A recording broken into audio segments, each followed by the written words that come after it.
CDC guidelines for disinfection and sterilization in healthcare facility 2008 is there. അതുപോലെ തന്നെ HISI hospital infection society ഇന്ത്യയുടെ guidelines ഉണ്ട്. ഇതിനെയൊക്കെ depend ചെയ്തുകൊണ്ട് നമുക്ക് cleaning, packing, disinfection and sterilising, storing and issue of items done as per the return guidelines എന്നാണ് ഈ ഒരു ഒബ്ജക്റ്റീവ് എലമെൻറ്റ് IPC 7B പറയുന്നത്. IPC 7B അനുസരിച്ച് നമുക്ക് കൃത്യമായ നമ്മുടെ CDC ഗൈഡ്ലൈൻസിനെ ഡിപ്പെൻഡ് ചെയ്തിട്ടുള്ളൊരു നമ്മുടെ ഹോസ്പിറ്റലിൻ്റെ ഓൺ ഗൈഡ്ലൈൻസ് പ്രിപ്പയർഡ് ആയിരിക്കണം, അത് ഡോക്യുമെൻറ്റഡ് ആയിരിക്കണം. CSSDയിലേക്ക് എങ്ങനെയാണ് മെറ്റീരിയൽസ് കൊണ്ടുവരേണ്ടത്, മാനേജ് ചെയ്യേണ്ടത്, മോസ്റ്റ്ലി ക്ലീനിങ് ജോബ് എല്ലാം തന്നെ CSSD ഡിപ്പാർട്ട്മെൻറ്റിൽ നടക്കണം. ഇനി അഥവാ പേഷ്യൻ്റ് സൈഡിലാണ് നടക്കുന്നതെങ്കിൽ അത് അഡക്വേറ്റ് ആയിട്ടുള്ള ഒരു പ്രിക്കോഷണറി മെക്കാനിസംസ് യൂസ് ചെയ്തിട്ടായിരിക്കണം ക്ലീനിങ് ഓഫ് എക്യുപ്മെൻറ്റ്സ് ചെയ്യേണ്ടത്. സോ അതുപോലെ തന്നെ നമുക്ക്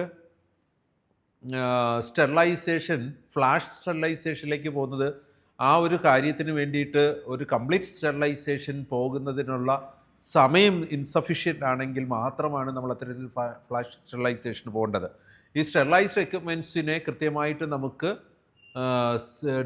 ഡിസ്ട്രിബ്യൂട്ടഡ് ആയിട്ട് മെയിൻറ്റെയിൻ ചെയ്യാനായിട്ട് സ്റ്റോക്ക് മെയിൻറ്റെയിൻ ചെയ്യാൻ കഴിയണം. CSSDയിൽ മാത്രമായിട്ടല്ല സ്റ്റോക്ക് വയ്ക്കേണ്ടത്, ഡിസ്ട്രിബ്യൂട്ടഡ് ആയിരിക്കണം ഈ സ്റ്റോക്ക്.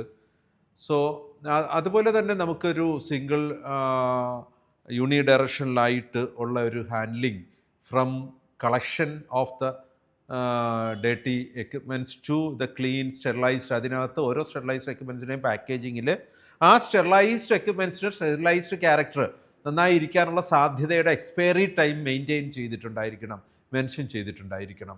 സോ ഇതൊരു കോർ ഒബ്ജക്റ്റീവ് എലമെൻ്റാണ്.